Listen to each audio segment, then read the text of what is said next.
Hi. Okay, so hopefully you found the recipe. It's just Ina Garten's Perfect Pie Dough.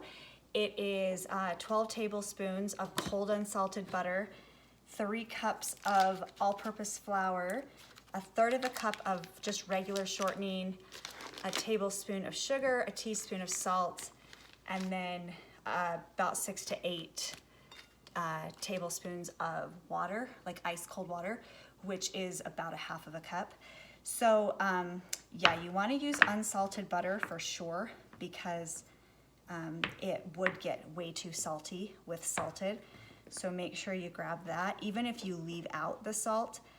I have done it with salted butter before, and you can still taste kind of too much salt, which is weird because I didn't think there was that much salt in butter. But anyway, so I just cube it up just like that. And this is cold. I just grabbed it from the fridge. I buy this shortening, just the sticks, which I find are the easiest because you can measure it easier. You can just cut it.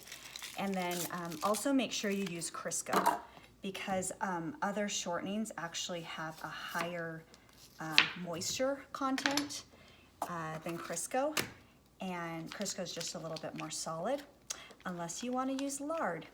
That's another option, but I don't buy lard, so. So you're gonna wanna cube up the Crisco, and I've had this in the fridge as well, so it's also cold. So both cold, super cold butter, super cold Crisco. And I do this kind of first and stick it on this plate, if you can kind of see. I just put it on a plate all cubed up, and then I stick it back in the fridge just to keep it cold while I do the dry part.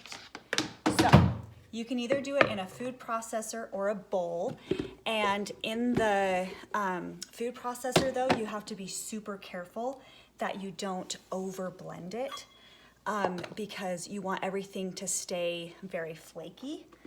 And I don't really sift my flour. I just kind of like shake it and dump it back in the bin, and then it's kind of sifted.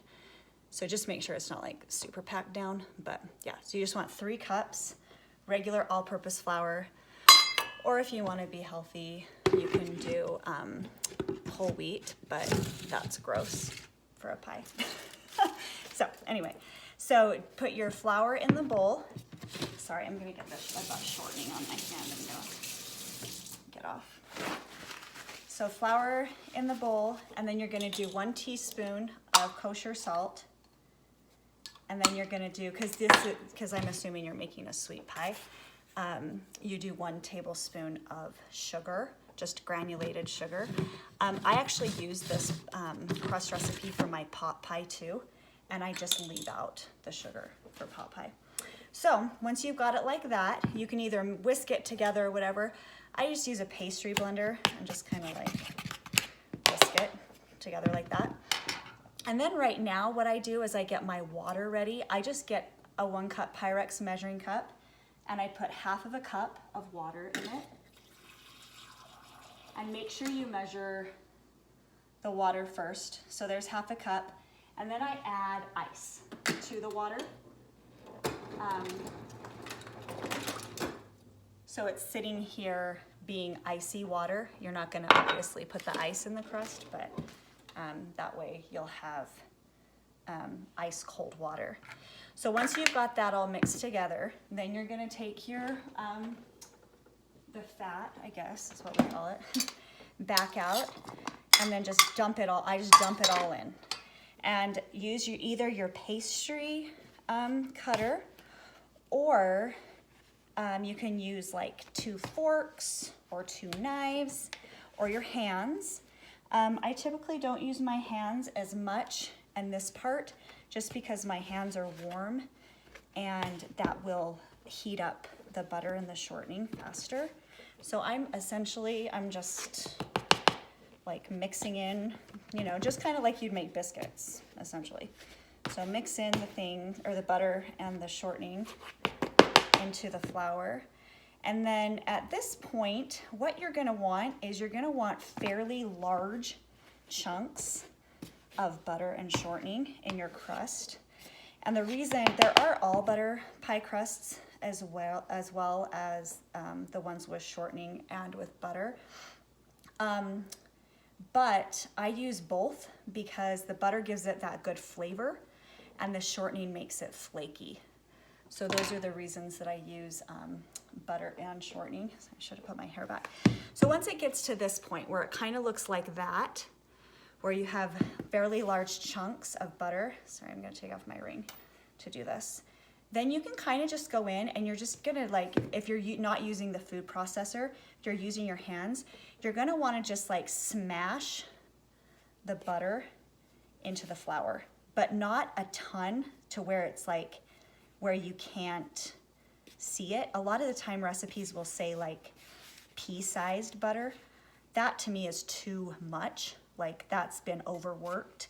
You're gonna want like almost nickel-sized pieces of butter. The shortening will kind of melt in a little bit more than the butter, which is fine because it's just essentially there for that flakiness. But you can just kind of go in. I just kind of do this. If I see like a huge chunk, I just kind of like knead it into the flour. And so once you have that, and you can kind of feel it too. If you like pick it up and just kind of like do this, you can feel if there are bigger chunks in there, like that one's big, which is fine. Like if they're that big, as long as it's kind of flattened out a little bit, I just leave it in there. Because the bigger it is, the flakier the crust will be. So just kind of make sure everything's mixed in there, and that's about it as far as mixing the butter and the shortening in. Once you have taken out the majority of the bigger chunks, just kind of run it through your hands, flatten them out. Then that's like good. That's at the point where you're going to start adding your water. So the water's been sitting for just a few minutes, so it's gonna be pretty cold. So what I do is I just take the ice out and I just drizzle most of it, like most of the water in, leave a little bit left just in case it is too much water. You don't want it too wet. It's better to be too dry than too wet. At this point, sorry, I don't know where my pastry blender ended up, or my dough. Sorry, I have a dough blender that I did not get out. Anyway, okay, I'll use my hands for this one. If you happen to have like a scraper, not a bench knife, but like those plastic ones, I literally have no idea. Now that Allie cooks with me, I don't know what happens to him. But anyway, you can use your hands too. It just keeps your hands a little bit cleaner if you use the dough mixer thing. But you just start mixing it together. You don't want to like knead it like bread. Make sure that it's not, you don't want to like develop the gluten a whole ton. You want to keep it like biscuits. So when it gets to that point where it's kind of like, it can hold together, but you still see more crumblies in the bottom, that tells me it does need more water. So you can just kind of add a tablespoon of water at a time. And I mean, the main goal of making pie dough is just not to over mix it. So I'm just kind of like throwing it together, if you can kind of see that. I'm not like mixing it with a spoon or a spatula or any of that.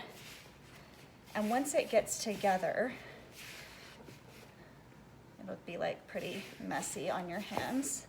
But I just kind of like squeeze it together to where it's to the point where it's mostly incorporated together. Sorry, this is probably the most boring part, watching this. But I'm kind of like pushing it into the bowl, just kind of trying to get up all of the dry spots. And it will come together fairly quickly once it gets to this point. So if you can kind of see that. So now we have it together. I'm gonna dump it, like put it on the counter. And then I'm just gonna kind of bring the rest of it together like this. And once again, trying my hardest not to overwork it. But I'll show you here in just a minute. You'll be able to see, hopefully through the camera, you can see those yellow pieces of butter. That's what you're going for. You wanna make sure you have very big chunks of butter. And then at this point, this recipe makes one full pie crust, so top and bottom. So you're gonna divide it in half. And it's okay if it's still like a little bit shaggy, kinda like this. I just kinda keep flipping it over. And because you have granite countertops, they should stay cold enough that it will keep it fairly cold, that you don't need to worry about it like overheating. Because it's a top and a bottom, which is what I'm using it for, will be a top and a bottom crust, or you can divide it directly in half to make 2 bottom crusts. But because this will probably be an apple or a blackberry pie, I divided a little bit off center because I know the bottom crust needs more than the top, just for my own, I don't know, anyway, it just is better for me that way. So what you're gonna do is, it might be a little bit sticky at this point. If you want to add, like put a sprinkling of flour on your counter, you can do that as well. But what you're gonna do is just put it into like a flattened disc. So like this, sorry, some of the chunks of butter are coming out. So put it in a flattened disc, and what I do, because this dough needs to chill for at least 30 minutes before you use it, I will typically make mine a few days in advance. I might need some more flour in this one. But then again, when I roll it out, I'm gonna use flour as well. So you gotta keep that in mind as well, not to put too much. But yeah, this is good. So where I'm at, so what I do is once it's in like this kind of disc shape, what you can do is take it and kind of, I might use this other one because this one's being finicky. You can kind of like roll the disc on its side, and that will seal the edges. My word, I'm having struggles today. It'll seal the edges for when you roll it out. It's gonna be very flaky. For when you roll it out, then it won't crack as much while you're rolling. I'm trying not to get that much flour in here, but we are having a little bit of sticking problems. There we go. Okay. So yeah, so you will want to chill this for at least 30 minutes before you use it. And like I said, I make a few pies, and so I will make a couple of them today, and it actually stays good. So just kind of like roll it like this. It actually stays good in the fridge for up to 72 hours. Just make sure when you pull it out, you let it warm up enough to just kind of warm up so it's moldable, so you can actually roll it out. That'll be maybe like 15 to 20 minutes from out of the fridge. But since I roll mine out in my my pie pan, and then I'll put it back in the fridge to keep it cold while I make my filling. Or you can make your filling first and then roll it out. But anyway, so I think the biggest tip is you want it to stay as cold as you possibly can keep it for the butter and the shortening. So just wrap it in saran wrap. And once I wrap it in the saran wrap, because it's gonna be like a set, the top and the bottom, then I put it in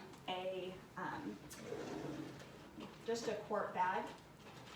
Sorry, I'm still here. Should have put on an apron. But I put it in a quart bag so I know that this is like enough for a top and a bottom, and then stick it in the fridge, and that's it. So biggest tips, make sure your butter and shortening are cold. Make sure you use unsalted butter. make sure that your water is like ice cold water. Don't overwork it. And then when you're gonna pull it out of the fridge, when you're ready to use it, just make sure that it's like 100% ready to use. So it's not like sitting out forever. And then also a tip, if you're making a fruit pie,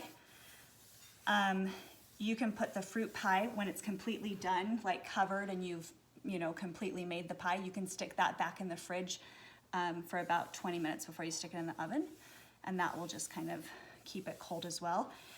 That's like just a pastry baking tip. I do that with biscuits and with scones as well, just so they're like super cold when you put them in a hot oven.